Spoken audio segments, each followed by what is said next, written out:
They're our last team in the division.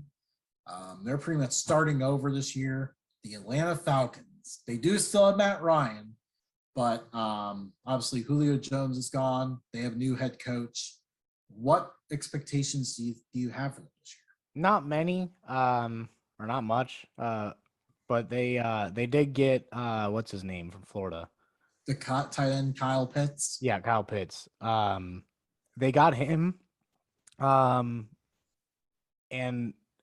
I see why they took him, because if the quarterback position wasn't so heavily favored in the draft, he probably would have been the number 1 overall pick. Yeah. He has that much talent. Yeah. Matt Ryan will get that talent in him, so to replace Julio Jones, but the receiving core is just Calvin Ridley, and I believe that's it. Yeah, there's not much outside Calvin Ridley. Mike Davis is going to be the starting running back. There really is no competition for him.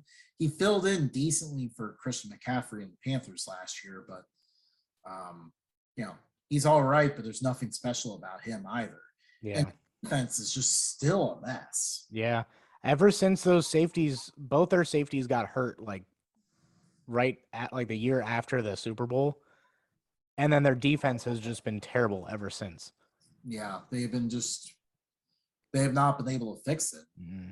Try to address it, and they just keep drafting busts out there. Yeah, and the loss of Todd Gurley, as injured as he is still between the ears really good. Yeah. So, like, even if he won't put up 100 yards a game, having him in the locker room would have helped. But with his injury issues, it doesn't make sense to re-sign him. And last year, he actually was pretty good in the red zone. Yeah. Except for role he took on. Except for scoring that touchdown late. Oh, yeah. But he was going for his bonus at that point. Oh, yeah. But Falcons, I have them. If Sam Darnold does improve, I have them at the bottom of the division. So I'd say Bucks will be number 1, obviously. I would still have the Saints number 2, then the Panthers, then the Falcons. I'm gonna be a little bit different than you. So I have obviously the Buccaneers number 1. That one's pretty obvious, but I'm actually gonna make a bold prediction here. I'm gonna have the Carolina Panthers number 2. I actually think Sam Darnold plays well this year. That team is on the rise. This year is going to be a rough year for the Saints. I think this is where things kind of fall apart a little bit and they have to start over. Just the cap issues and everything. They lost a lot on that team. The Saints are going to fall off and fall to number 3. It's not going to be a good number 3 either, I don't think. No. But I don't think they're going to be a good number 2. I really don't think. Like, I think the only reason, in my opinion, that they would be second in the division is because of Sean Payton and Alvin Kamara.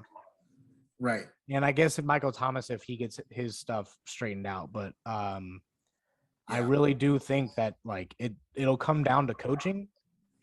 And he's the best coach in the division, just doesn't have the best team. Absolutely. The Falcons have been last. Definitely this year is just a whole big restart year. Like you said, I mean, the biggest addition they got this offseason was a tight end, and tight ends usually even struggle in their rookie years. So it's going to be a tough sledding for the Falcons this year. Yeah, I do think that if they would have went Justin Fields, they'd be in the same boat. Absolutely. Because as talented as Justin Fields is, they don't have much else outside of that. Yeah. So they're kind of just stuck. They're kind of, you know what? I actually see them doing bad, but then getting Desmond Ridder from UC. He would be a great piece to help bring them back. Yeah. And overall, they need to work on the defense. That defense is horrible. Yeah. Well, got anything else for him, Justin?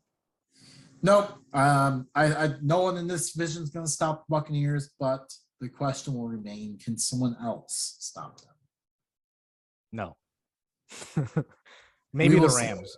Maybe the Rams. That's about it. But yeah, there will be some other contenders. They're definitely not impossible to beat, but the Buccaneers absolutely coming out of this division. Yep.